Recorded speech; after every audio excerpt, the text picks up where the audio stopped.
materiales diferentes, moi diferentes. Eu nunca traballei o chocolate, o barro sí, pero o chocolate non.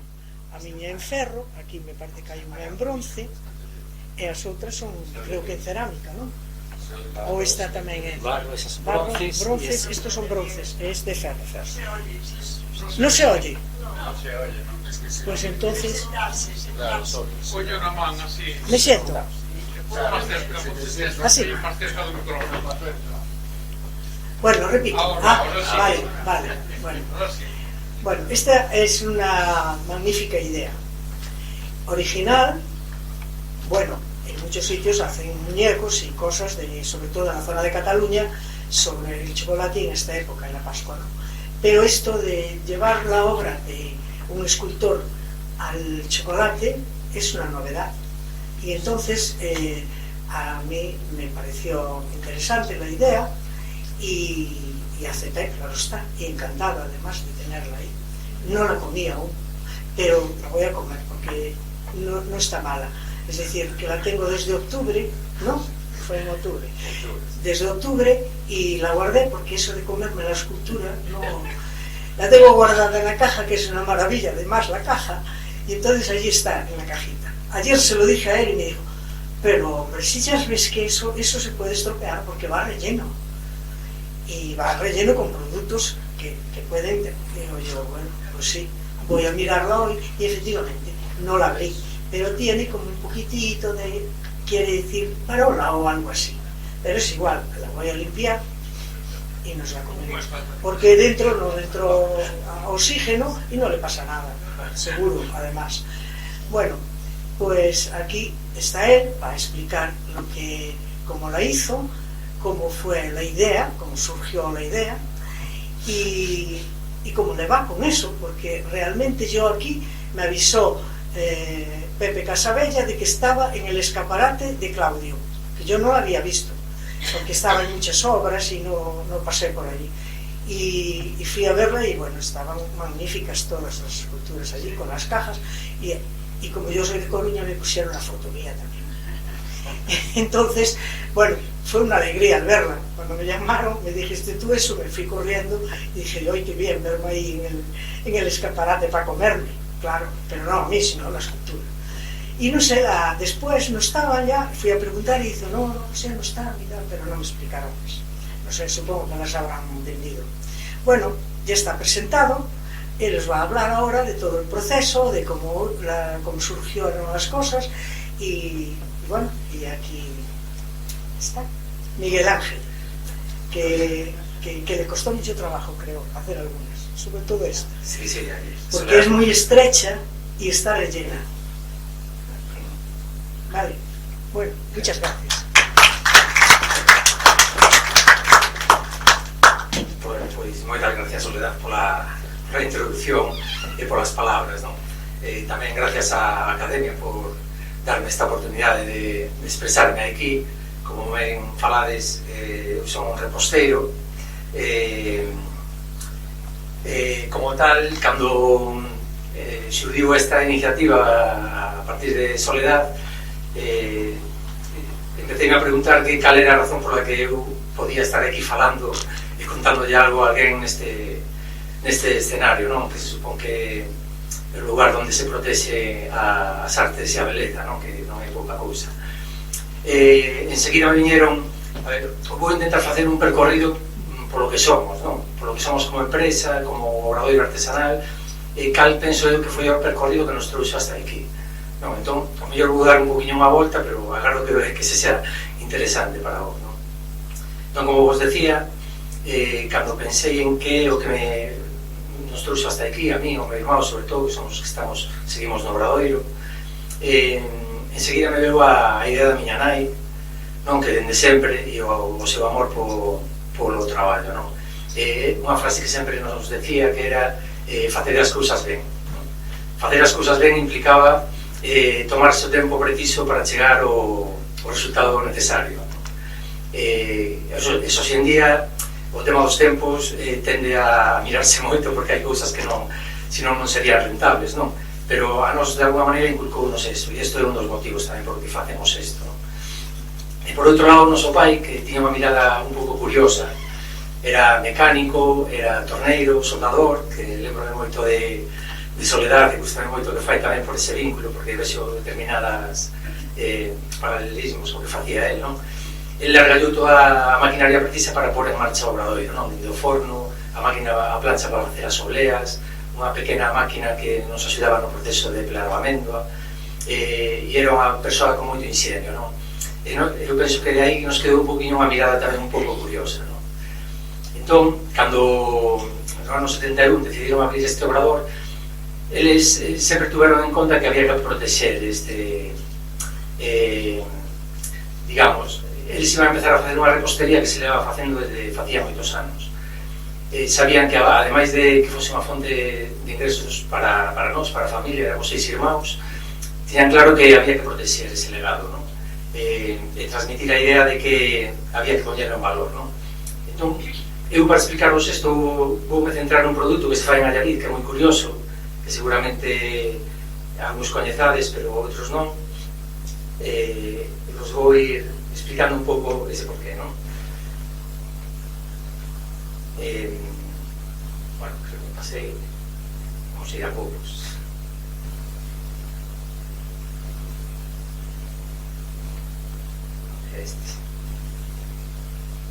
Perdona que non teño a sensibilidade ainda collida nos dedos.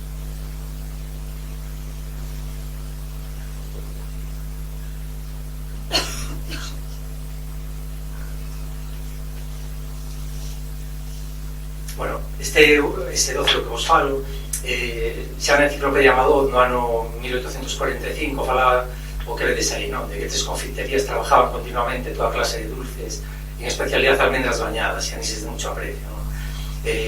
Despois tamén no ano 1877 Curros Enrique no seu poema Unha boda en Inibó se refería a este doce que a verdad que é moi bonito, facendo unha referencia que parecían como estrelas, non? Como un exame de estrelas como almendras de Allariz. E para nós todo isto tiña un valor porque daba un carácter forte á repostería que se fai na nosa vida, non? No ano 99, cando recuperamos este 12, porque xa se levaba uns anos sin facer e conseguimos facelo de novo porque é moi laborioso, pensamos en envasarlo de unha maneira que realmente tuvese que lle dese o valor realmente, porque aparte da laboriosidade que ten, do impacto que ten na vila e do metido que estaba na vida da xente, na cotidianidade, non? Nas rúas, pois pensamos en pedirlle a Alfredo Conde que explicara ben ese sentimento, non?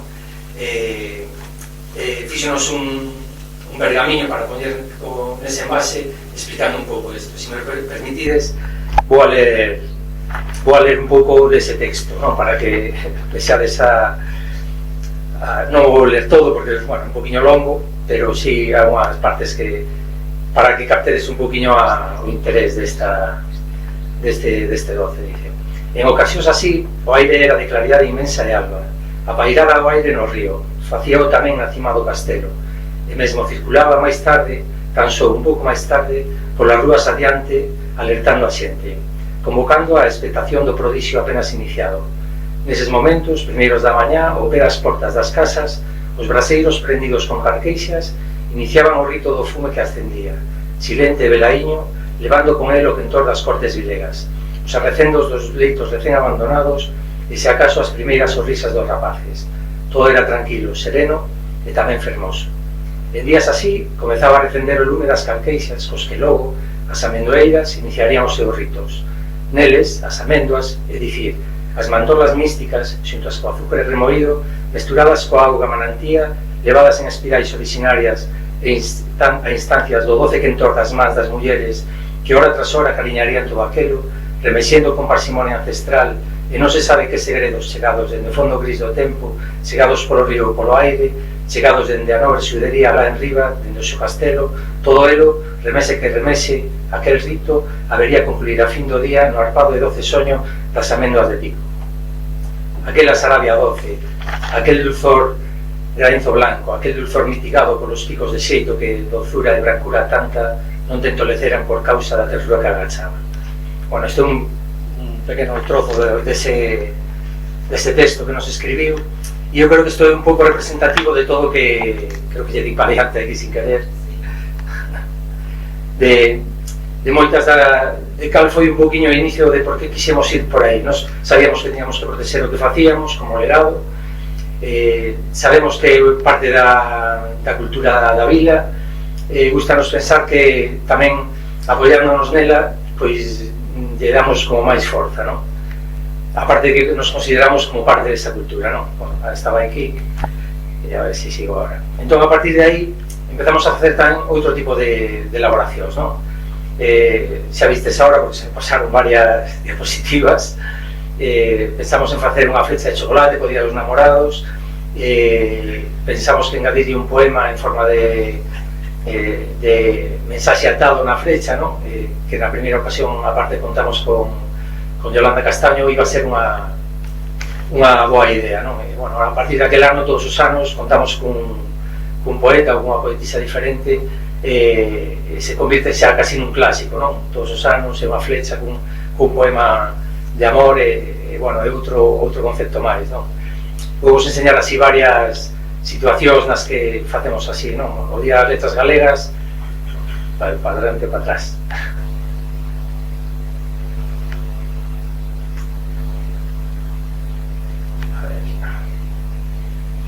O Día das Letras Galegas solemos facer tamén algunha impresión en chocolate para rememorar, para homenaxear o personaxe que se homenaxea cada ano no Día das Letras Galegas.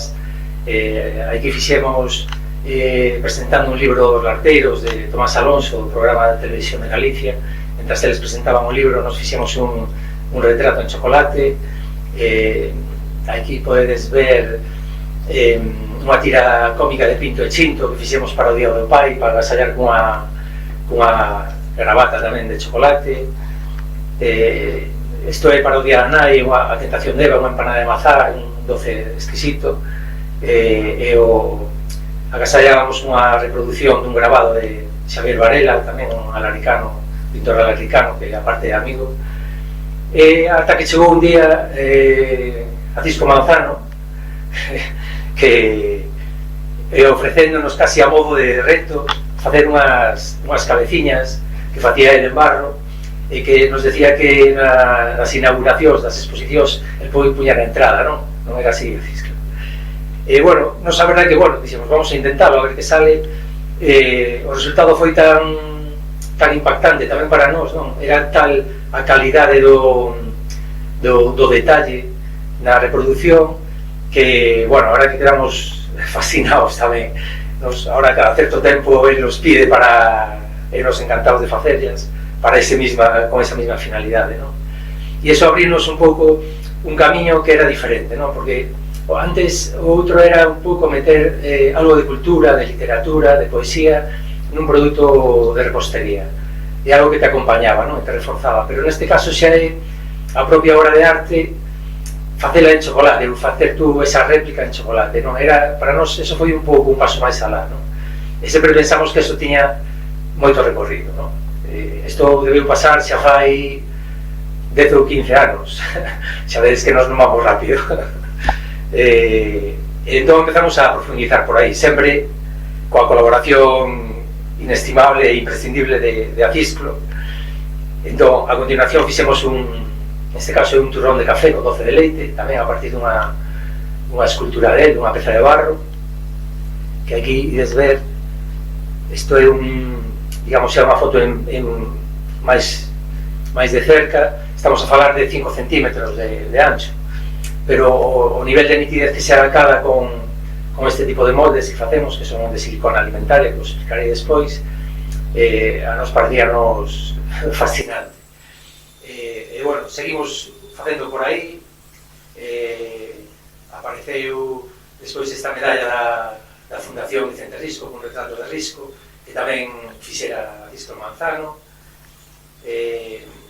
Bueno, un montón de cousas que estaba un pouco metido no noso ADN desde o principio, por ter esa mirada, porque realmente nos satisface, non?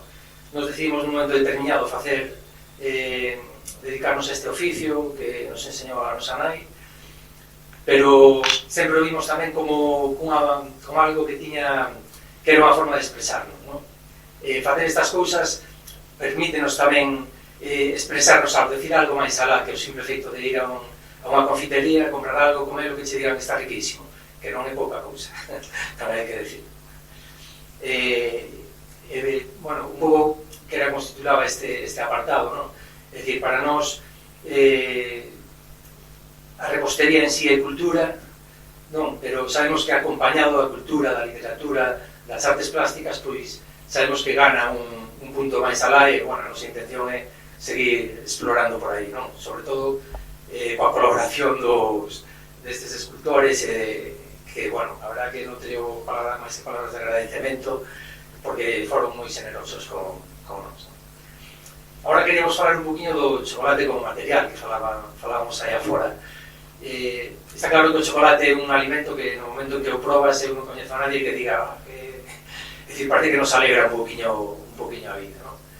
Todos, bueno, creo que a día de hoxe todo o mundo sabe xa a procedencia do cacao, do chocolate, que vem do cacao, que é unha semente, Theobroma cacao, ele é o nome botánica, o nome técnico, que Theobroma cacao, Theo é Deus, broma é de alimento en grego, e cacao é o nome da semente en azteca. E o ele de Carlos Linneo, que foi o botánico que digamos que fixa a ficha desta árbore, non? Vedes nesta diapositiva que unha curiosidade que ten o cacao é que a semente nace do tronco directamente, que realmente é moi curioso, non hai moito, eu por lo menos non coñezo moitos froitos que nazcan directamente do tronco. Posteriormente, cando o froito está maduro, que é a imaxe que está ao lado, ábrese dentro de unha pulpa blanca que rodea a semente do cacao propiamente dita, non? Eso que se fai é meterse nuns caixós para que fermente, se estapa, é dicir, ten que estar tapados pero ao mesmo tempo aireados, non? Iso que o que lle dá uns matices de sabor ao cacao e ao mesmo tempo elimina unha serie de posibles defectos no sabor ou bacterias que posteriormente poden dañar a semilla final, non? O cacao.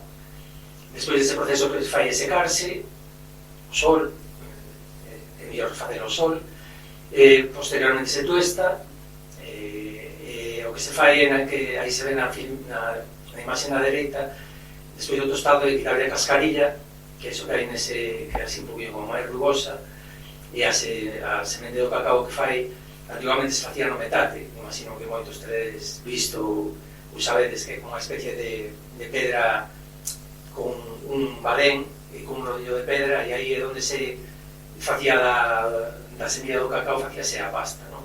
Desa semente. Para posteriormente pois engadirlle o que é o azúcar, canela, clavo, xa todos os ingredientes que se queiran, que aí é onde se conviste en chocolate. Ata aí non é chocolate, ata aí é cacao, que un pouco todos tendemos a chamar de chocolate a semente, non, chocolate cando lle engadimos cacao, non?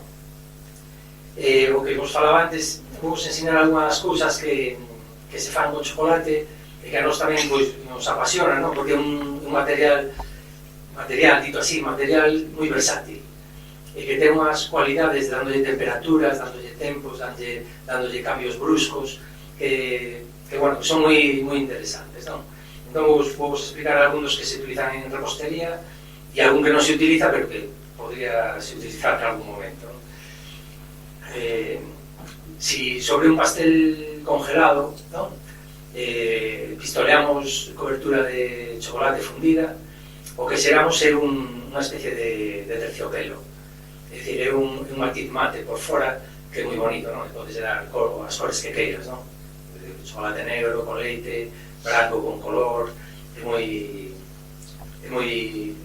digamos que é un acabado agradable, non? Unha estética agradable. Despois esta é a técnica do mármol frío. Isto era un pequeno vídeo, pero temos un problema aquí co PowerPoint, non andan os vídeos despois.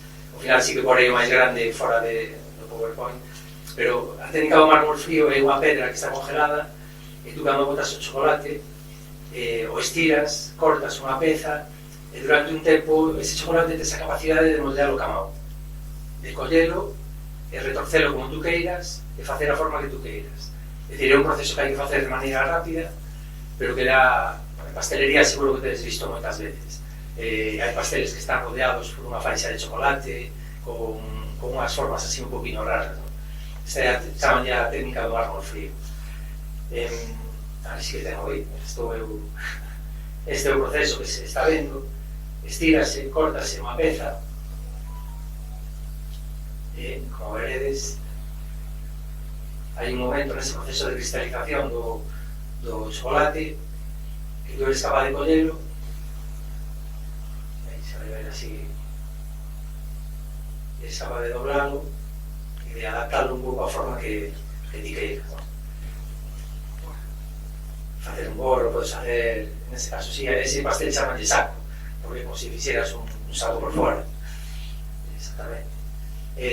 O tema do color, pois, bueno, tamén tedes visto mil cousas, combinando chocolates de diferentes cores ou con colorantes que hai hoxe en día, podense aplicar para pintar cuadros, colorear, facer un pouco o que se queira. Este é un pouco menos habitual de velo. O chocolate tamén é posible tallalo con unha especie de cincel, tú podes tallalo con alguna ferramenta, podes tallar para facer alguna figura, si tes a capacidade. Xa vos digo que nos non temos esa capacidade, nos temos que contar con xente que sabe, que se non somos capaces.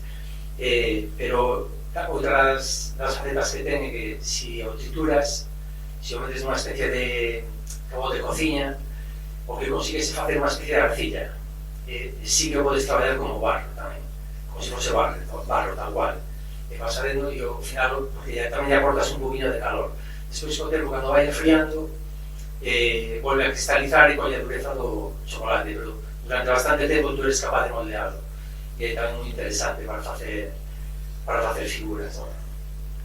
Este non se ve moito, ni se sabe moito del, pero o chocolate dándolle un punto correcto de temperatura e controlando a manteca de cacao, que é a grasa do cacao, podes utilizar tamén en torno, e podes facer unha cunca, unha xarra, unha serie de obxetos como se fora barro. A mí isto tamén parece alucinante, non? Tendo esa capacidade de facer, poder facer eses obxetos, esos utensilios así de esa maneira, parece moi interesante.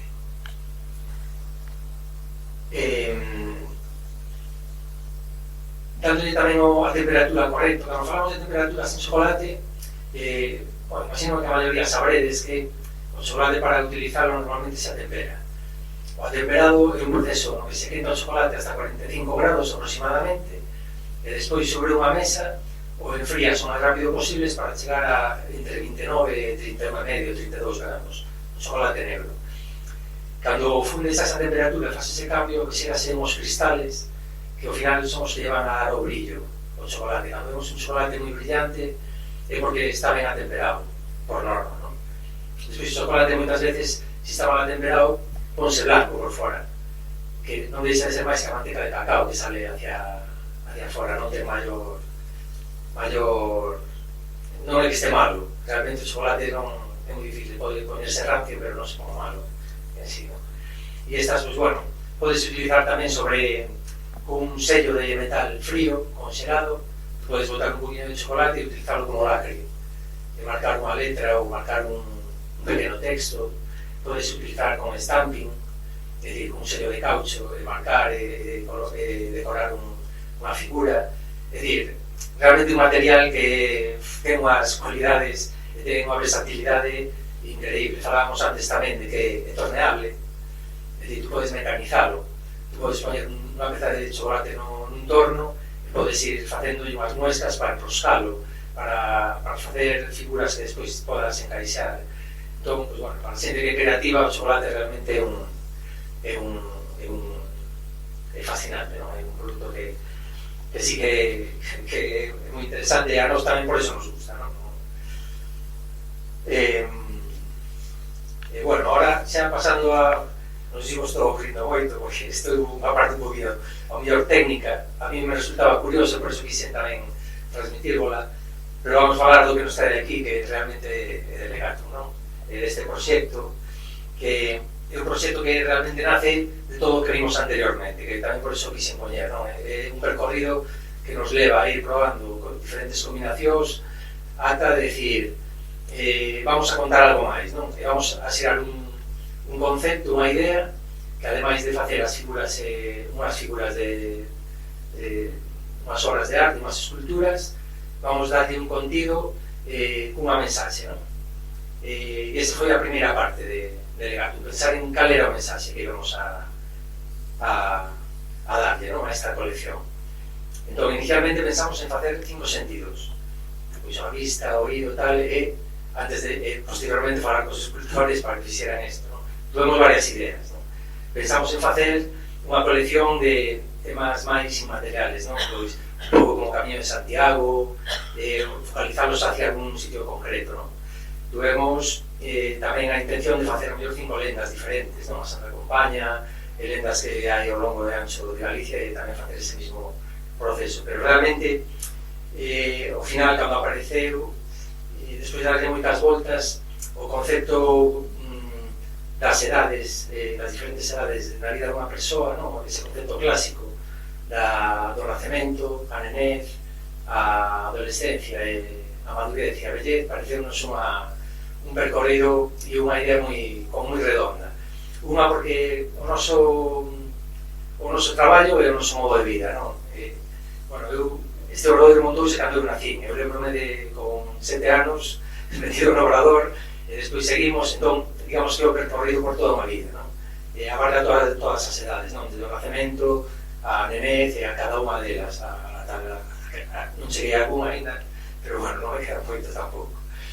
Pero parecíanos unha boa maneira de, un bo concepto, non?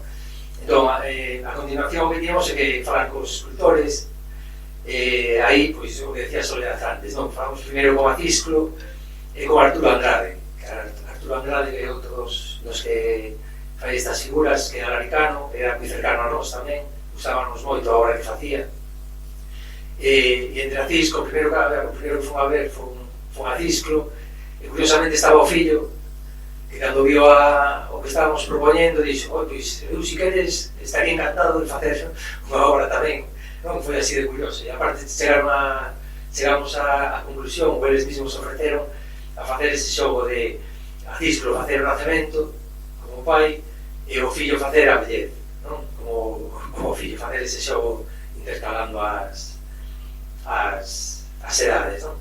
Despois Arturo Andrade, como vos dixe, tamén, que traballa o bronce, a pedra, tamén fai obras así de certo volumen, que ali tamén é moi recoñecido, quisimos contar con ele, fixo a Díscolo, que despois falaremos máis detidamente de todos.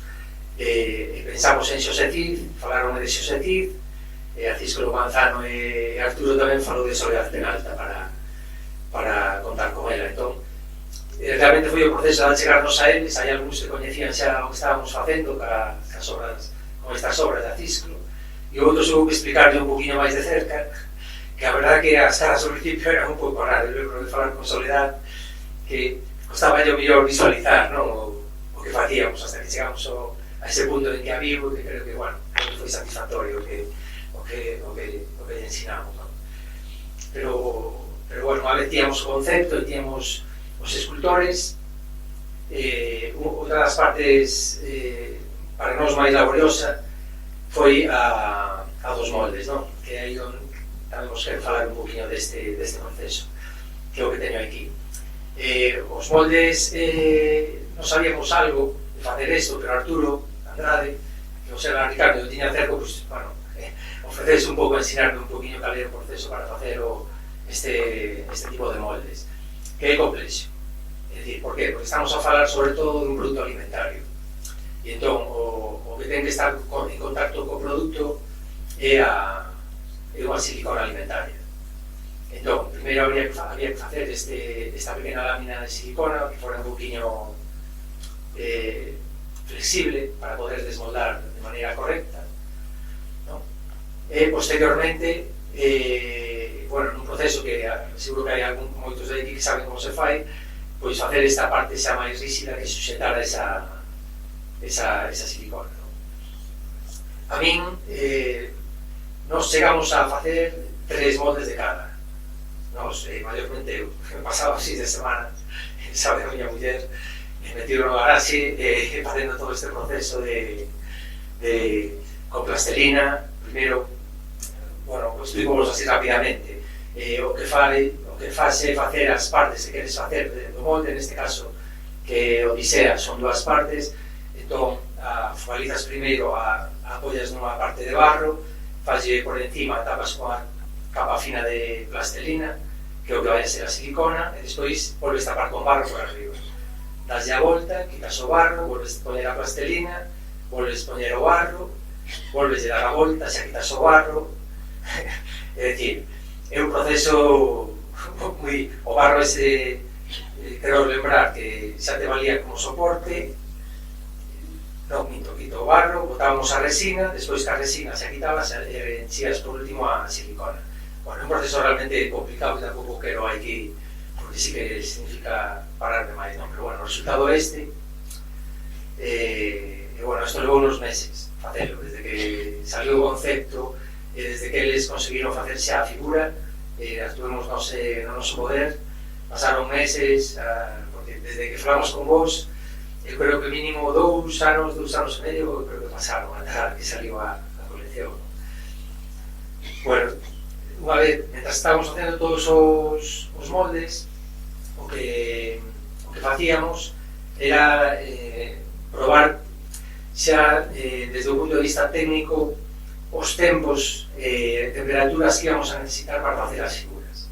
Isto sí que vou a explicar un poquinho a continuación. É dicir, nós cando temos este molde, vou explicar realmente cal é o proceso de elaboración das figuras. Nós cando temos o molde, o que facemos é enchelo de chocolate. O enchemos totalmente. Bueno, isto normalmente leva unha goma ou algo que sujete, unhas torniquetas. Entón, o enchelo de chocolate nós que tínhamos que comprobar era realmente, o chocolate ten que estar temperado, tínhamos que controlar moi ben o tempo e a temperatura exterior para saber exactamente o grosor do chocolate que vai aí, que nos vai quedar aí. Porque nós despois, cando pasa ese tempo, o que facemos é vaciar o restante. Entón, o chocolate que está no interior cae. E o único que queda é a cápsula que está en contacto ca silicona. Non sei se me explico ben. Que o mismo que se fai co bombón, realmente, non? Eso se chama encapsular. Que pasa? Que nun bombón tes como moi controlado o grosor que vas dar, porque é unha peza moi finiña, digamos que te xa como moi mecanizado. Aquí cada peza ten unhas particularidades.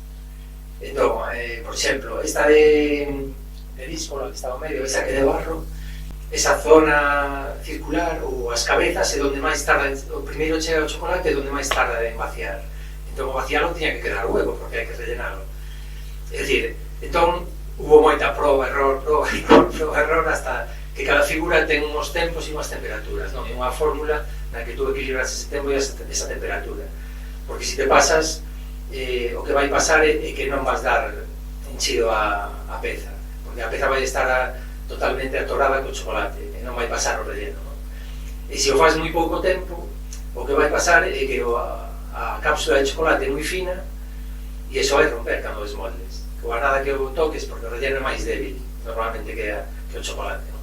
Entón, pues bueno, todo ese tempo, mentras facíamos os moldes, sobre todo o meu irmão, que o que está no Obradoiro, Marcos, pois fartouse a facer este tipo de probas, controlar tempos, mirar grosores, eso implicaba facelo, rompelo, fundilo, volver a facer. É dicir, foi un traballo longo pero bonito, non? Quixámonos do traballo porque hai que facelo, pero a verdade é que nos gusta o que facemos. E, ao mesmo tempo, empezamos a facer, como xa tíamos o concepto definido, todos os recheos que íbamos a facer en cada figura, non? Que ahora vos irei un poquinho enseñando tamén cal foi a idea de facer, non? Isto é, menos a parte de encapsulado, é un poquinho o proceso que se fai da... Bueno, que me patas.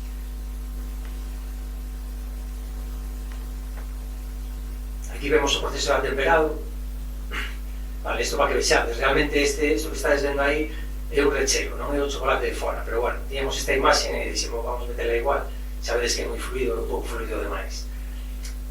se encapsularía, e despois, cando se saca da cápsula, se arrecheo, o que se fai o quitarlle a rebaba que queda no borde, porque sempre na esquina queda un poquinho, o chocolate tende a salir, non hai que repasarlo todo con esta cuchilla, sobre todo nese bordo, se hai algún defecto e algún tal, tamén se intenta solucionar, bueno, vedes aí un poquinho como se vai facendo. Aquí a este estamos dando un toque de ouro, que son colorantes alimentarios tamén, que a maioría se dan así se poden dar con brocha, se poden dar con pistola, con aerógrafo, hai diferentes técnicas, incluso se poden dar antes do molde, antes de facer de botar o chocolate, ¿no? Pero bueno, como vedes, todo o proceso é totalmente manual, arduo e laborioso, é dicir, o mellor para sacar, ahora mismo temos 5 moldes de cada figura. Para sacar todas as figuras, ao final é un proceso de unha semana, desde que empezas o primeiro día a facer un capsulado, esperar que enfríe, facer o recheo, esperar que cristalice, tapar, sacar, quitar. Bueno, aquí estáis vendo que é o que máis costa ver desde fora, que é o recheo, non? Que todo o mundo de a figura non é só o chocolate, non? Xa vedes aí o grosor que ten non sei se vos fixastes aí, que se veía un poquinho o grosor e a cantidade de recheo, que estaba como moi ben controlado, porque senón, como vos decía antes, habría sitios que quedaría todo un tocho de chocolate, en outros sitios quedaría moito recheo, ¿no? Eso todo está medido tamén, é dicir, ao final tamén un traballo moi fino de controlar todos estes detalles, ¿no? E agora vou falar de cada unha das pezas, ¿no? Como vos dixen, o concepto que queríamos falar era da vida, das edades, ¿no? Pero tamén sempre tuvemos moi claro que íbamos falar de eso, pero desde unha perspectiva emocional, ¿no? De todo o que supón o feito de pasar por estas etapas, os vínculos que xeras ca xente que queres, ca familia, cos amigos, cos amores, as aventuras e desventuras, ¿no? Sempre desde unha perspectiva emocional. Aquí empezamos por a primeira, por o nacemento, que chamamos xénese, porque ao final é o orixe de todo. Esta é a figura de Acisclo, como vedes aí, que simboliza, pois eso, a chegada ao mundo, non? Normalmente un momento de alegría, en que os pais están euforias, tamén ese exceso de protección cara ao recén nacido, non? Por eso esta figura, o recheo quixemos facelo de nube, unha especie de nube de abelá, non? Un pouco facendo esa relación co recibir o neno entre algodóns, en protexelo, non? Facer esa reflexión. Aquí se vai a ver un poquinho mellor. Bueno, a figura, como vedes, está feita en barro, bueno, policromada, como casi todas as que nós temos tido de Acisclo, sempre ten todos estes toques de cor, que nós despois afanámonos por imitar, temos que estar sempre mirando. Hai a veces que conseguimos máis, a veces o conseguimos menos, e a veces, bueno, nós aí tomamos a licencia a veces de darlle un toque para que brille un poquinho máis, non? E abusamos un pouco máis do ouro ou de tal, para que sexa un pouco máis atractiva desde o punto de vista visual o organoléptico. Xa non me meto porque xa sabes que tamén se come ca vista, non? Esta é a de Acisclo, como vos decía. Este é o envase que despois os falarei un poquinho do envase, de como quixemos facer, non? Con esta ventana, para que se poda ver de unha maneira un poquinho sutil desde fora, pero ao mesmo tempo que cando este nun lineal, nunha tenda ou nun sitio, protexe a peza, teña tamén ese aspecto de agasallo de calidade, non? Esa é un pouco as ideas que tuvimos. E aquí está a peza dentro, a peza fora. Bueno, fixemos así unha colección para que virades. Bueno, esta é a primeira da colección. Despois xa nos pasamos a Nené, que a Nené quixemos chamarlle a Galimo, non? Porque, bueno, os nenos son a alegría da casa, son son donde eu creo que, bueno, calquera casa donde non hai nenos e chega un neno, ao final é un motivo de alegría, de ledicia, non? E parecíanos a Garimo esa maneira de transmitir o que significa ter un neno na casa, non? Aquí foi Soledad Peralta a que nos fixo a figura. Bueno, ela explicaba que é unha figura que son como dúas caras de dúas nenas, non? Que salen á plaza a disfrutar, a xogar, a correr, non?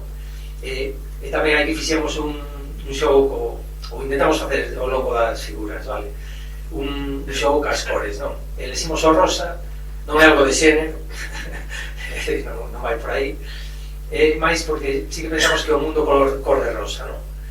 Ou polo menos non o pensábamos así, os que vivimos en vilas pequenas ou en aldeas, a etapa da nenez, de liberdade, de chegar a casa, tirar os libros e sair a correr hasta que se facía de noite e te chamaban berrando, non? Pois é realmente un mundo cor de rosa, non? De ledicia e con poucas preocupacións, e ese foi tamén un pouco o vínculo da cor. A peza está feita en ferro, e sí que vou facer esa referencia que foi a que máis traballo nos deu, porque son caras planas. Sabedes que o grosor eu creo que ten 1 centímetro e algo, non debe ter moito máis. Entón, claro, chegar realmente para facer a cápsula e que quedase aí hueco para encher era moi difícil, e aparte as caras tal cual unen eran todas susceptibles de romper moi fácil, non? Porque a nada que presionaras nun sentido ou noutro pois iba a romper. Entón aquí tuvemos unha licencia, pedimos de permiso a Soledad, que non se ve, por adiante non se ve, pero por la parte de atrás, bueno, con a coller que está aquí, era por la parte de atrás, está totalmente hueca, digamos, son caras, son aristas que interseccionan en puntos, ¿no? Estas son as dúas caras, pero por detrás están huecas. Nos pedimoslle, si nos daba permiso, para unir estas partes sin que se vise por adiante, es decir, de maneira que a figura por adiante se sigue vendo igual, pero por detrás que tuvese un poquinho de corpo a figura, porque así íbamos metido máis recheo, iba a ter máis resistencia, desde un punto de vista organoléctrico iba a estar un poquinho máis equilibrada e non se iba a romper. Digamos. Ao final, si pensades que facemos isto con todo o traballo que dá o envase, alguén o merca e chega a casa e está rota, a verdade é que non nos podíamos permitir eso. Entón, pois fixemos ese xogo con esta figura de Soledad.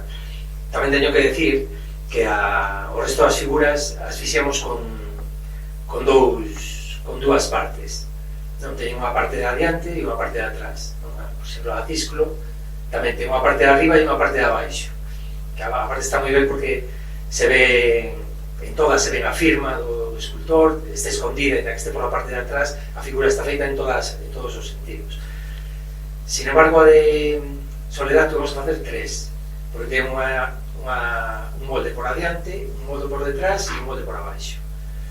É dicir, para alguén que non está acostumbrado a facer estas cousas, tuve que darlle a cabeza bastante para ver cales eran realmente as saídas, as entradas, como unha cousa non iba a tropezar na outra, ou despois do esforzo facer que rompera cando vas a desmoldar, non? Porque non ten esas saídas ben. E a verdade que nos deu moito traballo, pero cando algo dá moito traballo e o consigues, a verdade que é unha alegría, non? Así que a verdade que estamos contentos co acabado desta figura. Aquí vemos tamén a caixa, non? Con esa ventana, que da caixa vos falarei despois un poquinho máis detidamente. E a caixa pechada un pouco ca figura fora. Despois ven Díscolo é a adolescencia,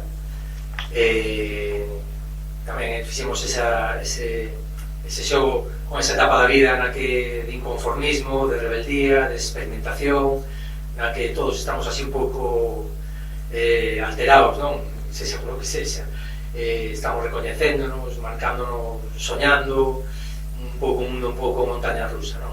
E aquí contamos con con Arturo Andrade, que el, a modo de anécdota vou vos contar que el cando me decía que fago, que queres que faga, non? Me transmitía un pouco a idea, pero que digo, que eu non quero, nos desde o principio a eles nunca lle dixemos que o que queríamos que fixeran, nos dimos de total liberdade para que eles desenrolaran a súa arte, a súa creatividade.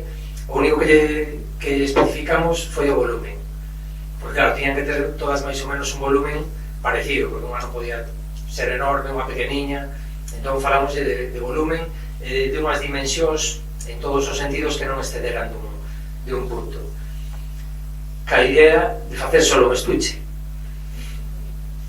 sabedes, un troquel dun estuche. Ao final tuvimos que facer un troquel para cada estuche, porque todas eran moi parecidas, encaixaban en alguna dimensión, pero non encaixaban totalmente. Entón pensamos en ponerle postizos, en ponerle tal. Bueno, a persoa que facía comigo en Graforma, a persoa de Ourense, toleaba e decía ao final dixo, envía a facer unha para cada un, vai nos costar algo máis, pero bueno, e así foi, merecía a pena, fixo o seu esforzo e ao final cada unha ten unha caixa co seu troquel para que encaixe perfectamente, non? O que vos comentaba é que Arturo Andrade decíame que motivo faría, e un día vime pola calle e díxome, joder, estuve dando voltas en que pensan os adolescentes, xa sei de que vou facer. E evidentemente fixe unha parella, a rapaza encima do rapaz, nunha actitude así bastante cariñosa, foi moi claro na súa tal, reímonos un pouco con esta, cando me trouxe a peta, dixome, eu dinlle voltas e creo que esta que mellor encaixa nesa etapa da vida, non? Na que estamos todos así un pouco cas hormonas alteradas. E bueno, aí está a peza original en barro tamén, que está aí no medio. E bueno, esta tiña tamén a peculiaridade dese círculo, que tamén non ten moi boa saída, tenemos tamén un pouco de traballo, pero bueno, con dúas pezas foi suficiente de facelo. Aquí a vemos un poquinho máis grande.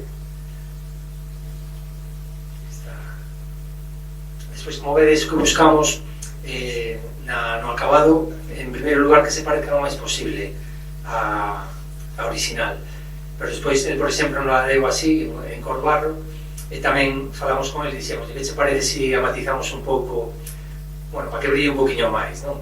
Que, bueno, non sei se acertamos ou non, o aspecto é máis ou mellor a bronce, que é o que simula un pouco este tipo de colorante, non? Ese metalizado. Pero bueno, ele gustou e dixo, joder, a verdade me parece ben e tal, fomos para diante. Aquí vemos a caixa tamén, a ventana e a figura fora. Despois ven Odisea, que é a madurez, non? Que realmente é a etapa da vida máis longa, e por eso lle pusemos Odisea, porque realmente é un percorrido, un camiño longo, con altibaixos, de momentos felices, momentos de tristeza, momentos de soñar, momentos de pelexear, bueno, toda esa etapa na que realmente é unha odisea, non? Acabamos tendo uns anos, creo que temos todos moitas aventuras que contar, e pensamos que ese nome que lle facía fe, non? A esta etapa da vida, non? Foi Xosé Cid, tamén con esta figura que está feita en bronce, a original, e que ten aí como un camiñante, non? Un pouco tamén facendo referencia a ese camiño da madurez. Curiosamente, eu creo que non sabíamos aínda os nomes definitivo que íbamos poñer o estuche previo a facer as figuras. É dicir, eu creo que o nome puxemos o despois, é dicir, o Odisea puxemos o despois. Sabíamos que iba a ser a madurez, e por aí se fixo a escultura, pero despois sí que buscamos ese outro nome que nos parecía máis alegórico, máis creativo, non? E aí está a figura. Desde un punto de vista que non vos estou falando, agora me pararei a falar desde o punto de vista organoléptico, de cada un dos recheos, que creo que non vos dixen nada, é unha parte importante. Aquí está a figura, para que a vexades así en grande, tamén o estuche internamente trae unha pequena reflexión tamén desde o punto de vista desta etapa da vida, e despois fai unha invitación a utilizar a caixa como cápsula do tempo, que tamén vos falarei despois deste concepto que quixemos introducir neste proxecto, non? E por último está Perenne, que é a vellez, non?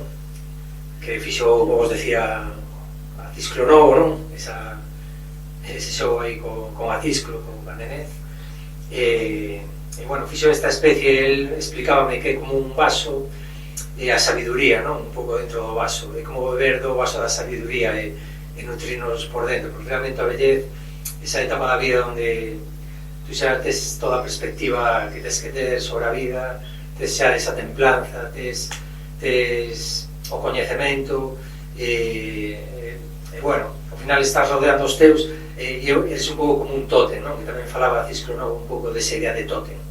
Eres un pouco tótem no que toda a familia queiras ou non se apoia, non? Donde busca a forza e refugio. Tamén unha figura que está feito en bronce, e aí a vedes, aí está, como se ve aí a cara así de unha persoa maior con encaixe, non? Sabia, a mí parece estas figuras dos gregos, non? Clásicas. Así a mí esta figura tamén me gusta moito, sobre todo por esta outra reflexión que vos contarei agora, que agora vou empezar ao revés, xa que me olvidei de decírmolo antes. En cada unha das figuras hai si que vos falei de xénese, de facer esa especie de nube da velá, facendo un paralelismo ca etapa da vida, non? Neste caso, en Perenne, que a vellez, centramos un poquinho no olivo, no aceite de oliva galego, non? Porque é outra das cousas tamén que buscamos, utilizar a maior parte de ingredientes que teñan origen galego, de cercanía. Entón, utilizase un aceite de oliva virxen de primeira extracción en frío, para facer unha especie de ganache, unha especie de trufa. Leva tamén unhas especias, un pink spice, creo que lle chaman, perdonado en inglés, que non teñen ni papa, pero é clavo, canela, pimenta, entón combina moi ben, é un recheo que é moi suave na boca, ten ese toque a especias que lle dá un punch que é moi interesante, non?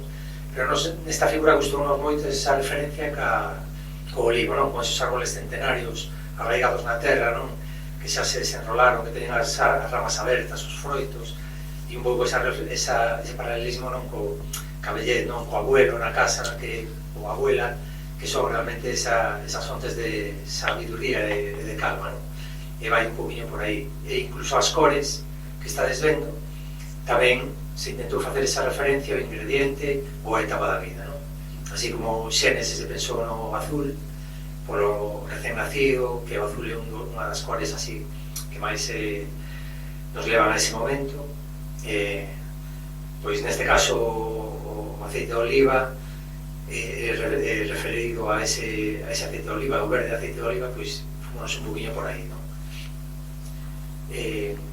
Casi vou aí hacia atrás e vou vos enseñar, bueno, vos acabar de enseñar esta, que vexades así a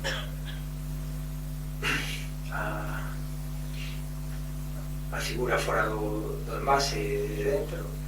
Bueno, ya que hai un pequeno vídeo que nos vai a isto.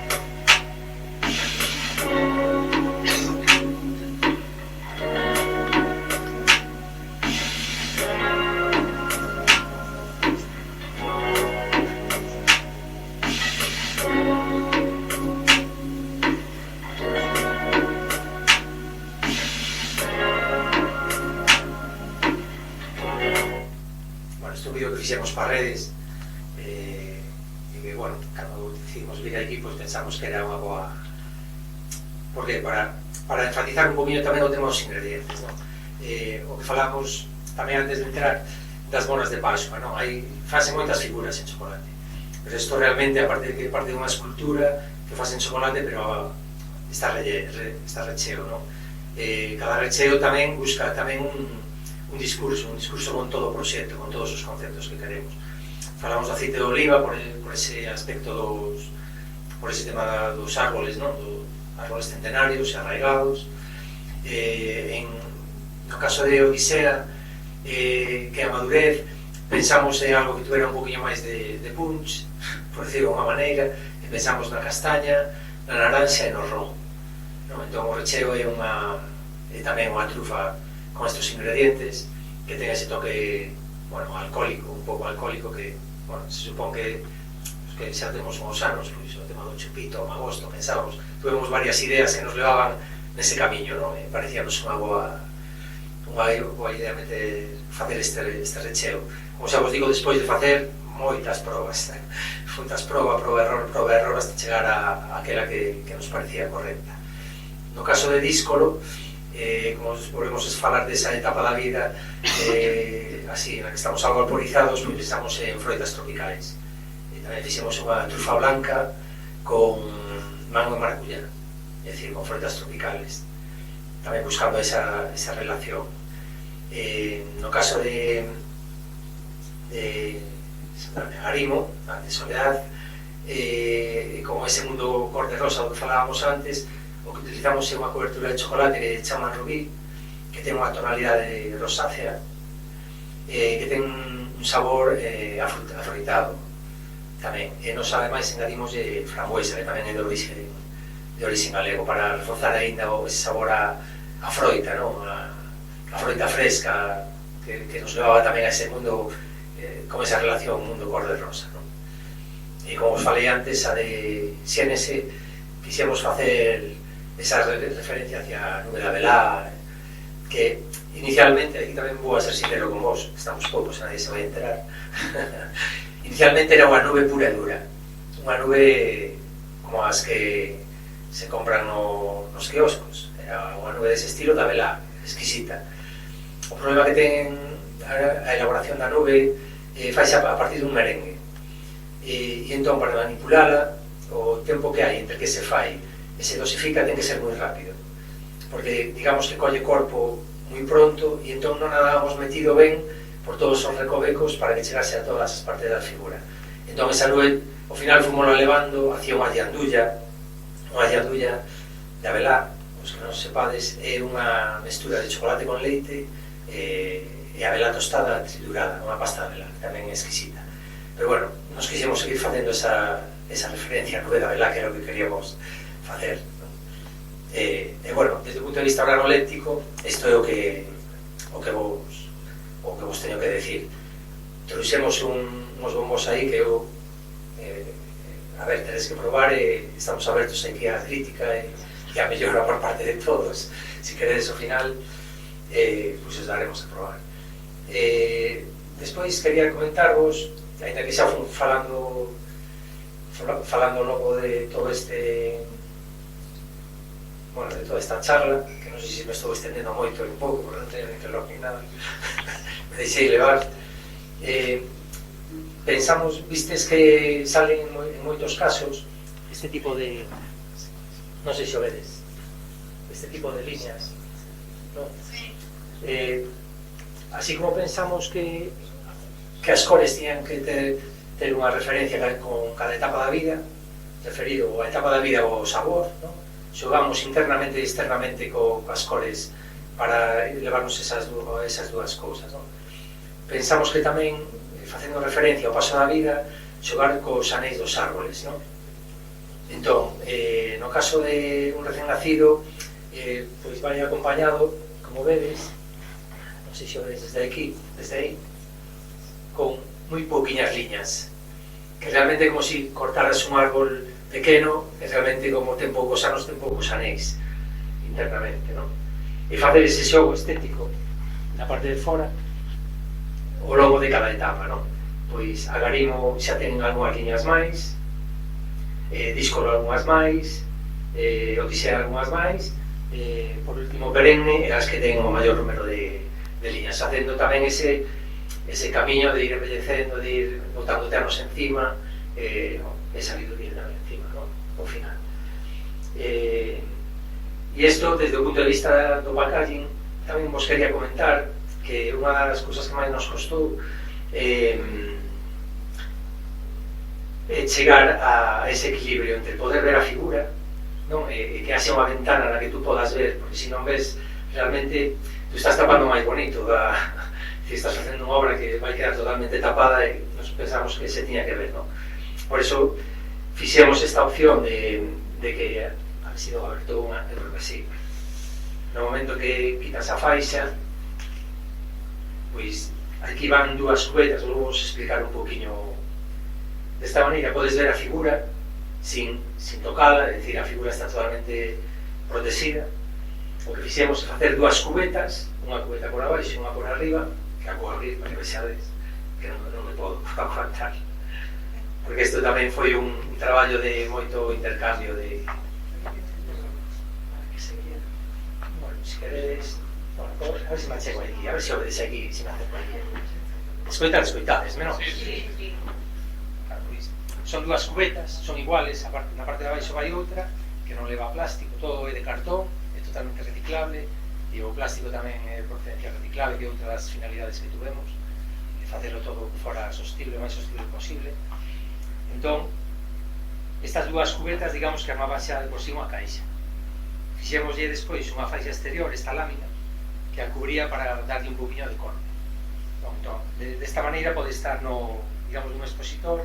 Estou intentando buscar a luz para que, non sei se vedes, vale, para que pode estar exposta así, pero ao mesmo tempo, no momento en que o tapas, que teña esa consistencia, con as tapas duras, que son as tapas de, bueno, certa calidade, e despois todo o exterior está feito con stamping. Nos para facer este stamping, que son liñas moi finas,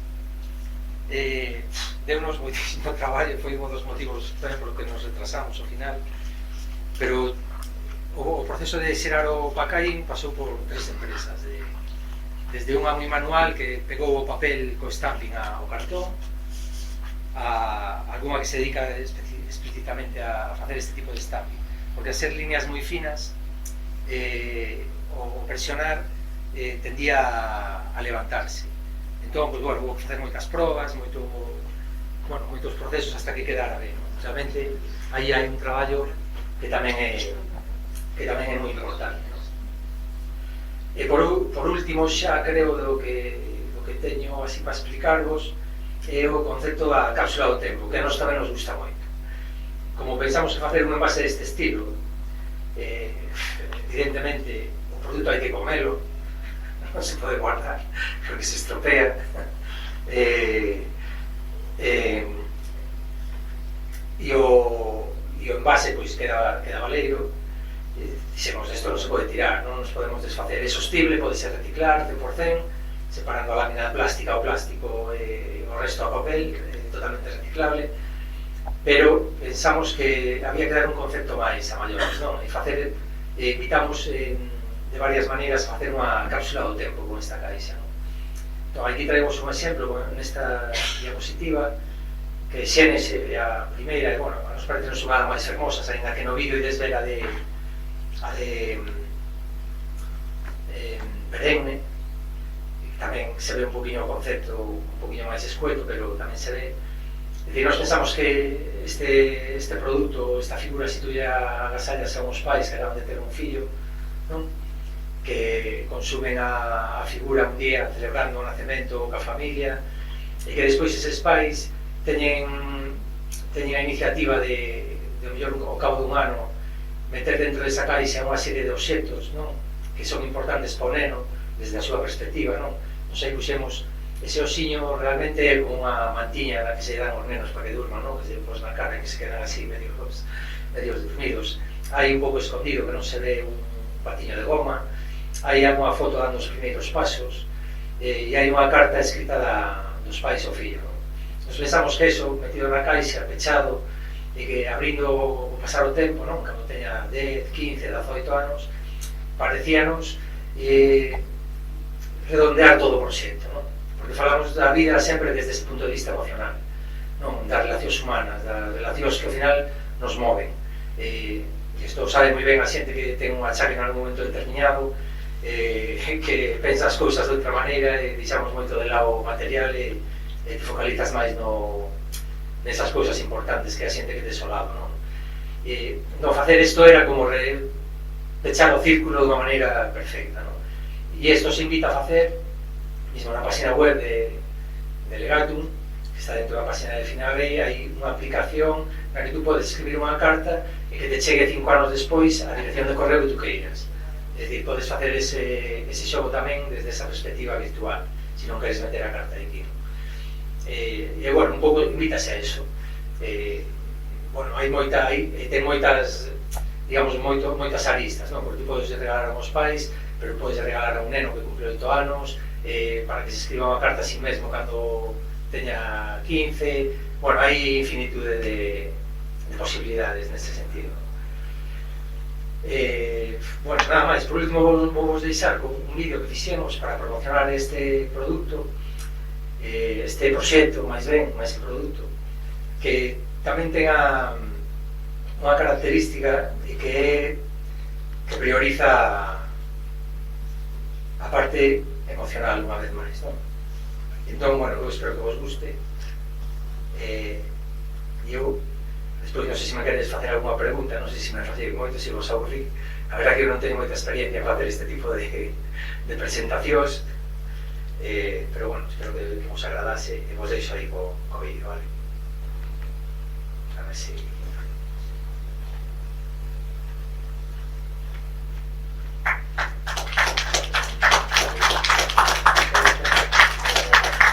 Aí queda bien.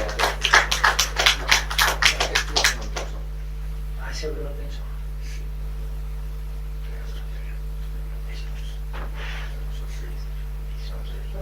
Claro, non deixaches aí a bicha desde ali. Son os nervios.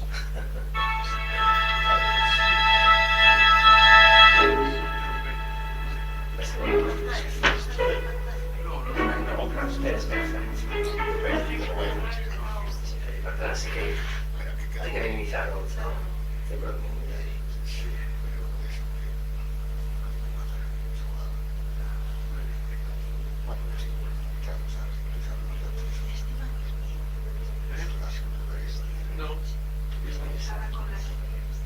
Ahí está.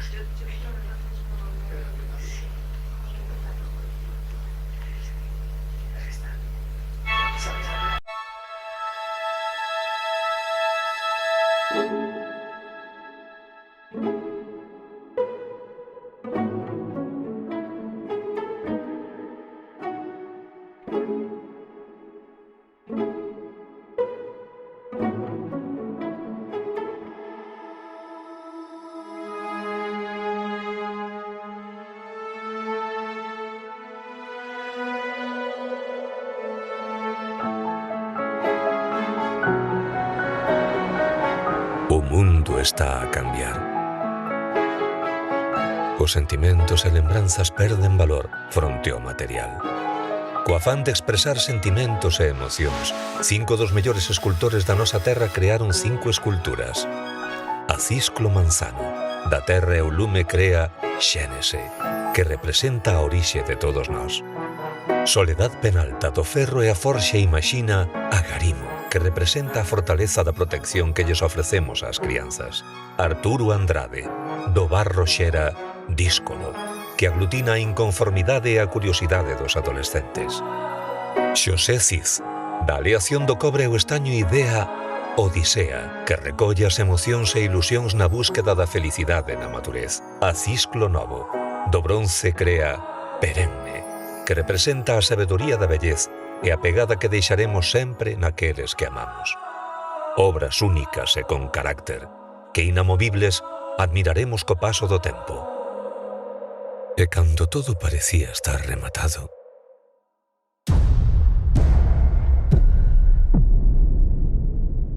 os mestres chocolateiros de Finarrei deconstruíron a súa esencia e con novos ingredientes insufláronlle sabor, aroma e cor, para emocionarte cos 5 sentidos.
Legatum.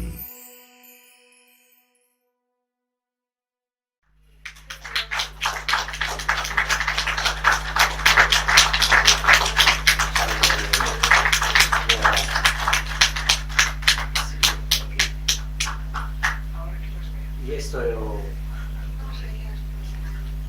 que hay. A ver si sacamos ahí los bombos. ¿Queréis probar? O si queréis preguntar algo, no sé. Yo te quiero decir que para mí fue súper interesante todo lo que dijiste, porque dijiste muchas veces si nos estaríamos a morir.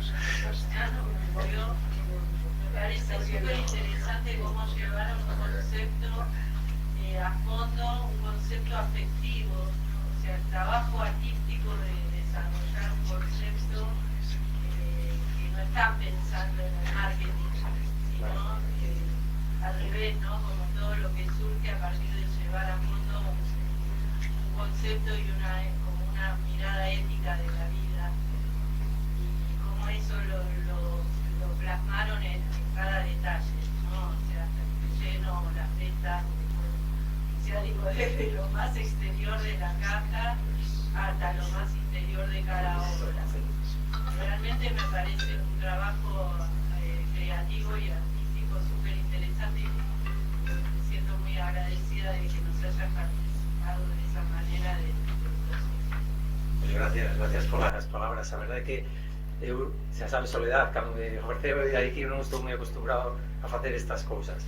Bueno, que pasa? Falo do que estou facendo eu e eu sei o que significa para min, pero realmente non sabes como chegas a xente, non sabes a percepción que chega a ter o... Por eso, claro, por eso que dis, vamos, eu estou tremendamente agradecido. Eso para mí, eu xa estou feliz, xa non necesito nada máis. Non sei, aí...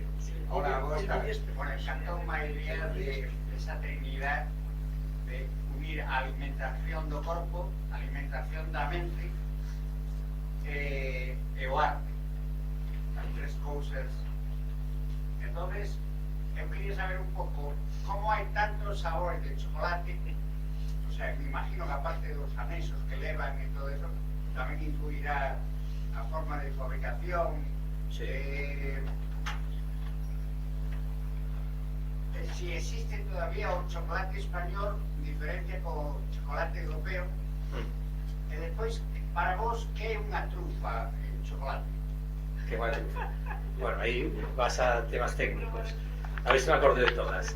É dicir, chocolate español, a ver, evidentemente todo o cacao vende fora. O que había antes eran moitas fábricas, pequenas fábricas, pequenos obradoiros que elaboraban o chocolate.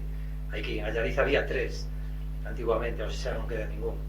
De ese tipo de fábricas, hoxe en día quedan moi poucas, moi poucas. Xente que faga o proceso enteiro, como industria, eu creo que coñezo 2 ou 3 sola, porque hai moitas que xa utilizan digamos, pasos intermedios, son os pasos finales. Nos, por exemplo, que tampouco vou a facer aquí de tal, nos utilizamos chocolate que compramos, nos utilizamos coberturas de calidade, pero que compramos a distribuidores. Non facemos o chocolate, todo o proceso do chocolate, un proceso laborioso. O que si se está poñendo moito de moda é o que chaman vintubar, bueno, ten que ser un anglicismo, porque senón non vale, vintubar, que hai pequenos obradoiros de pastelería que están empezando a comprar o cacao, a semilla do cacao, e a facer eles o proceso de triturado, de refinado e de engadir os ingredientes. Iso se está poñendo de moda. É un poquinho como cando se pone de moda o café, cando se ponen de moda determinadas cousas. Iso está vindo. Que pasa? Que o proceso de refinado da semilla do cacao, para facelo, utilízase unhas máquinas, porque a rodillo como antes no metate, non, eso non vai volver. Utilízanse unhas máquinas que chaman Melanger, que son como muiños de pedra, son como un cubo e dentro ten un eixe e despois hai 2 pedras que van xirando constantemente, pero o mellor para refinar o cacao fai falta entre 1 e 2 días. É dicir, para facer, claro, o que te entra nese entón, claro, non ou te vas a maquinaria moi grande ou non vas ter nunca unha producción. Por eso está dando en pequenas reposterías, en pequenos sitios onde están facendo mellor, fan este proceso e fan un chocolate que é moi especial. O mellor collen un cacao de unha semilla de tal zona, dun orixen único, o transforman e fan un cacao que ten unha calidade diferenciada, a un precio diferenciado tamén, pero que merece a pena. Porque aquí entramos no tema como mundo do café. A particularidade de cada semilla é infinita, e co tueste, ca fermentación, e co que tú lle engades, abres un mundo que é como do viño, como do... é dicir, é infinito, é apasionante tamén. Non sabemos de eso, pero non nos facemos, e temos algunha formación con eso. Pero de momento sabemos que polas nosas maneiras, vou falar ao contrario da parte industrial. A industria que fai normalmente é separar a pasta do cacao, que é o sólido do cacao, da manteca de cacao, da grasa do cacao. E o que fai despois, e dependendo para que tipo de elaboración necesites tú o chocolate, pois botanlle máis manteca de cacao ou menos manteca de cacao, máis azúcar, menos azúcar, para que quede máis fluido, máis denso. Hai moitas cualidades que tú buscas, non? Entón tú como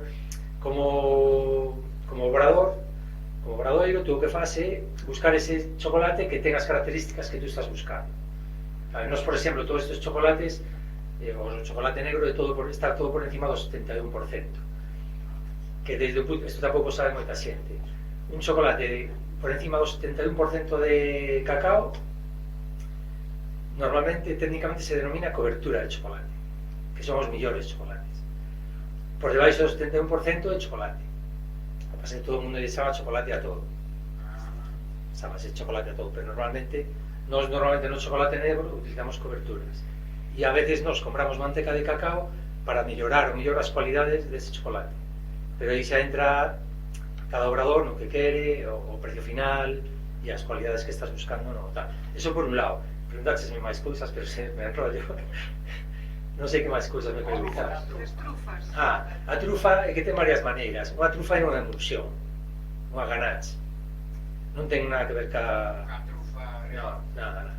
É un proceso no que tú mezclas un ingrediente de base agua con un ingrediente de base grasa e o emulsionas, e aí tamén dentro desas emulsións buscas pois unha emulsión máis densa que podas escudillar, unha emulsión máis líquida que podas dosificar cunha manga,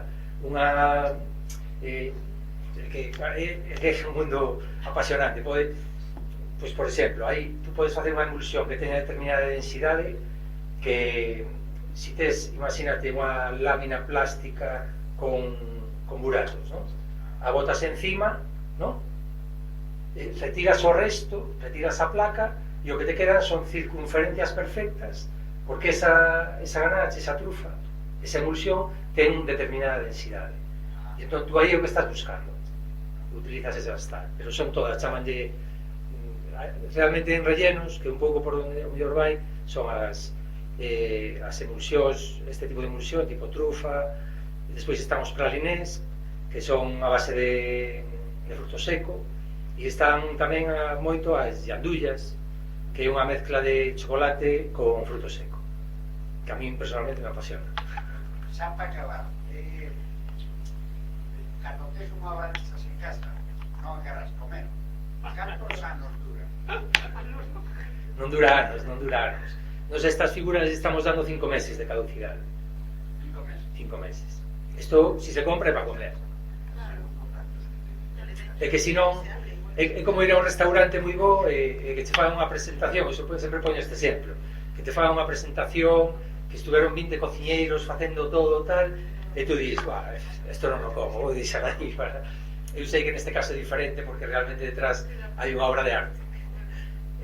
Eu decía ya ahora antes de entrar a Soledad e a Cisco, xa falei outro día desto, que decía, ainda non a comín, e come, e agora xa lle digo, non a comades, xa vos dou outra e comede outra. Se queredes guardar unha na casa, eu fago só o chocolate, porque o chocolate sí que aguanta moito máis tempo, vai enranciar, pero aguanta. Pero estos rellenos, 5 meses, dependendo tal, nos estamos poniendo 5 meses, pero xa si te vas, por exemplo, ahora hacia o verán, hacia o calor tal, xa se pode ver acelerado, xa dices que por menos, entón non merece a pena.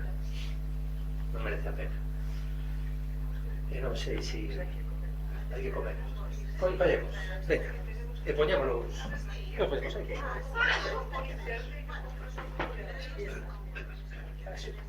Ana, axúdame.